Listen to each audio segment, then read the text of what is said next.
If you ever needed to see the full call history on iPhone, then this is the video you need to watch. Hey guys, I'm Rahul from Tech Review Pro, and without any further delay, let's learn how to see full call history on iPhone. In order to see the full call history on iPhone, what you have to do is you have to just open the phone call app on your iPhone.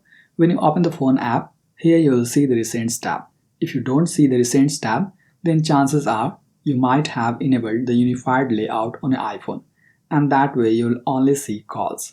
There would not be any recent call, instead there would be calls. So you have to go to calls tab, and after that you have to just scroll and keep scrolling until you reach the end, and that way you will see full call history on your iPhone. Keep in mind that the call history is retained for few years back from now. You can see the last call history is from 2024 on my iPhone, and currently it's 2026. That means 2 years back from now. And in case rather than seeing full call history on your iPhone, you only see a specific number of calls in the Recents tab or Recents calls tab, then what you have to do is you have to enable full call history on your iPhone. For that, you have to just go to settings, and after that you have to tap on your Apple ID at the top. When you tap on that, this will show you information regarding your Apple ID.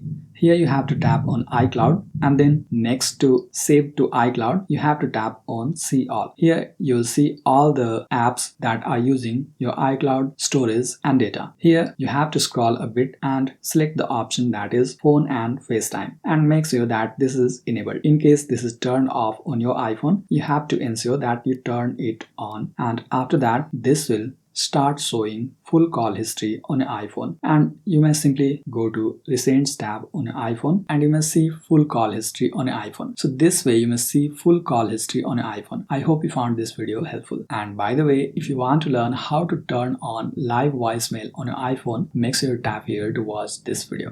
I'm Rahul signing off, and I'll see you in the next video.